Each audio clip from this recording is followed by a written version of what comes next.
Hi, welcome to Class 8 Geography, Resources and Development. Chapter 6 Human Resources.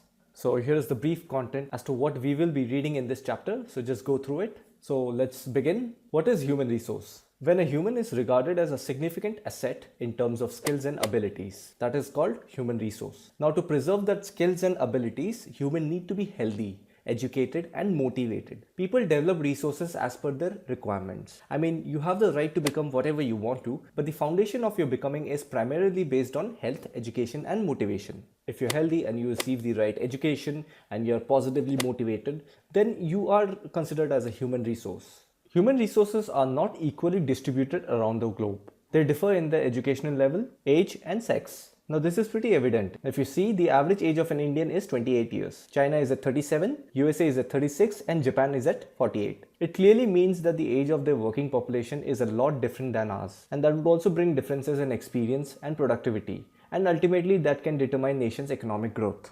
The second topic is distribution of population.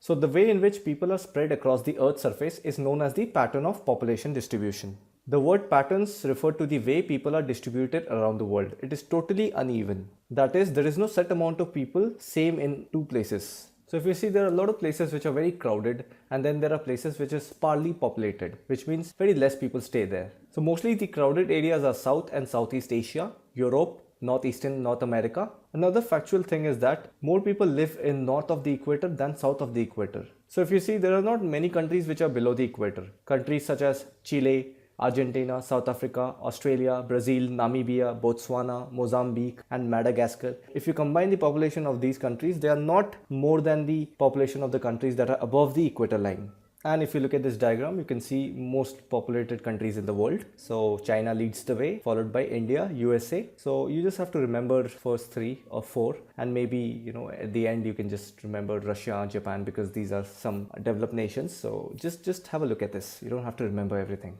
And the third topic is density of population.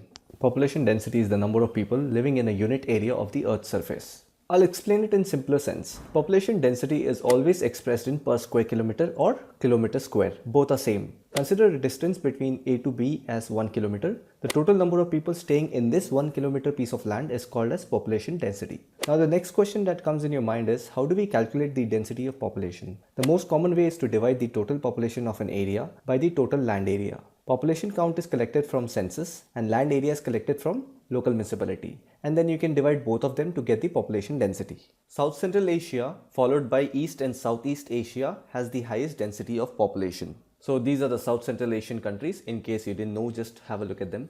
And then these are East Asian countries, and finally we have Southeast Asian countries. So you see, it's pretty evident that in this entire region we have two of the world's most populated country, that is India and China. So by including all other small nations, you can pretty much figure out that the maximum density of the human population on planet Earth is located in this region. And the fourth topic is factors affecting distribution of population. So there are two major factors that affect the distribution of population. They are geographical factor and social, cultural and economic factor. So let's read briefly about each of these sub-factors. Topography. It means physical feature of Earth's surface. In mountains, agriculture is difficult because of the terrain. Similarly, plains are ideal for human establishment and setting up businesses. So this is the importance of topography. Climate. Every individual has its own preference when it comes to the place of residing, and most of the time they adapt to that place. Usually people avoid extreme climates that are very hot or very cold, like Sahara Desert, polar regions of Russia, Canada and Antarctica. That's why you'll see the population of these places are also very less. Soil.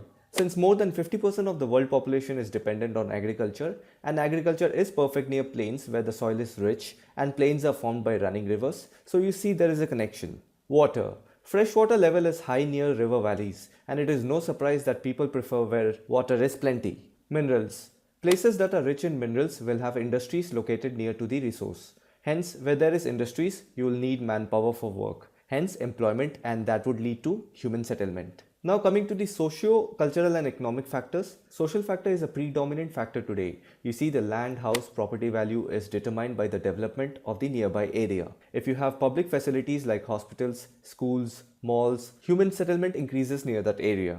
Cultural factor attracts tourists, and tourism industry provides employment opportunity. No wonder this is also a crucial factor. Last is the economic factor. It is the byproduct of one of the geographical factors, that is availability of minerals.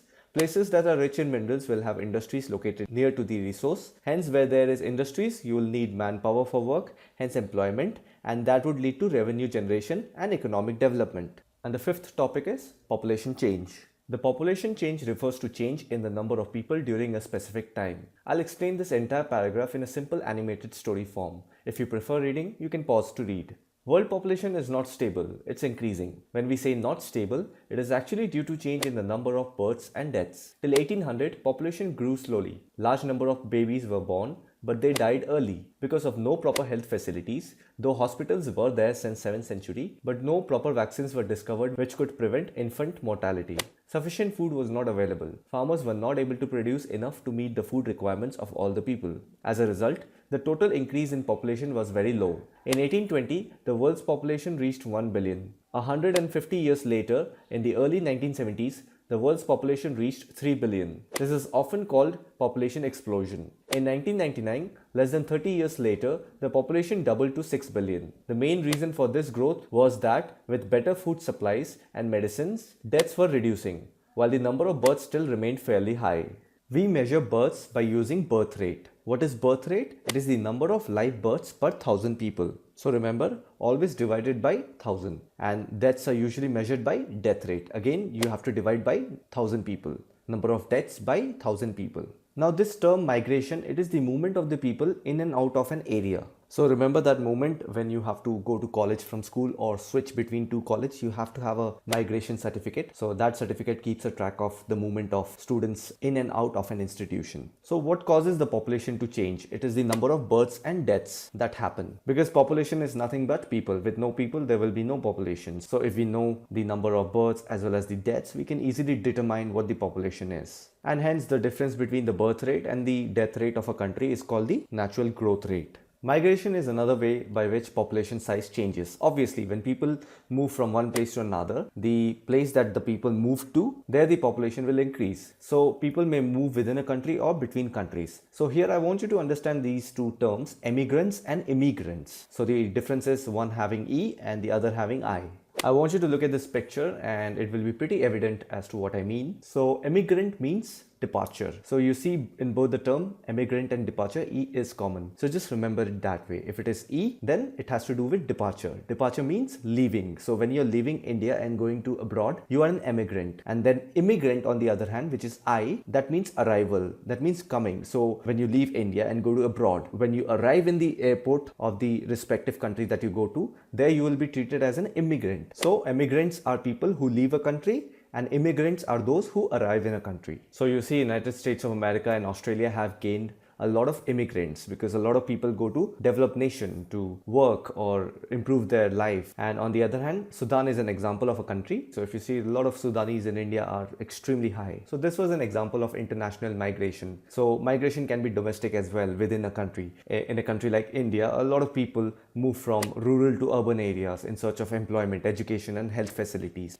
And the next topic is patterns of population change. Population growth is not the same across the world. All the country doesn't have the same population. While the world's total population is rising rapidly, not all countries are experiencing this growth. So one of a general reason why the population increases is when you have a high birth rate and low death rate. So if you see in a country like Kenya, its population growth is very high. They have both high birth rate and death rate. But then with the improvement of healthcare, death rates are decreasing. Birth rates still remain high, leading to high growth rate. So you see the change. So you see the connection over here. On the other hand, there are countries, developed countries like United Kingdom, where the population growth is slowing because of low death rate. Because since it's a developed nation, so we can assume that healthcare is at its best. Therefore, the death rate will be low. But the interesting fact is that they also have low birth rate. And the last topic is population composition. So when we say population composition, we are talking about the important characteristics of a population. For example, what is the population comprised of, such as sex, age, marital status, education, occupation, and relationship to the head of household. So if we get a good understanding of the composition of the population, we can pretty much predict the economic development of a nation. But here is a twist. If a country is crowded, that means if they have a lot of population, A regular notion goes by this that if there is a lot of people, then there will be a lot of economic activity going on. But then let's take an example of Bangladesh and Japan. So if you see, both of them are densely populated, but Japan is far more economically developed than Bangladesh. So people cannot directly determine economy. We need to know more about their qualities. Therefore, we greatly rely on their age, sex, literacy level, health condition, occupation and income level. So it is essential to understand these characteristics of the people. Population composition refers to the structure of the population. So just have a look at this picture. So here the total population is divided into various age groups, example 5 to 9 years, 10 to 14 years, and then the percentage of the total population divided into males and females. So this kind of characterization and understanding is required to understand the population composition. Population pyramid tells a great story. It shows us how many dependents are there in country. There are two groups of dependents, young dependents and elderly dependents. Young dependents are usually below the age of 15 years and elderly dependents are above 65 years. So we are talking about retirees, pensioners, etc. Hence, like this, we can make many pyramids for visualization. Now, if you look at both the population pyramid of India and Japan, you can see a huge differentiation in both of them. So in a country like Japan, low birth rates make the pyramid narrow at the base. So if you see the Indian pyramid, there the base is much wider and as it goes up, it becomes narrow. So here we can easily see that in between the age range of 0 to 15 years, we have a lot of children who are dependent on their parents and hence they don't contribute towards strong and expanding labor force. And on the other hand, in the Japan's pyramid, you see the age group between 0 to 15 is fairly lower than the Indian pyramid. So here we can also say that their birth rate and the death rate is almost low and hence they have majority of their people, that is from 15 years to 64 years, they're the working force of the nation, and that could definitely result in the economic development of Japan. Hence, population pyramid is one of the good ways of understanding the population composition and helps in determining the economic development of a nation. With this, we have come to an end of Class 8 Geography. I hope you found this series informative. Subscribe to this channel and enjoy the learning in a way you have never done it before. If you like what I'm doing here, please leave a comment below because I'm constantly reading them and that's how I'm adding the changes in the videos going forward. Thanks so much guys, and I'll see you in the next series. Bye everyone.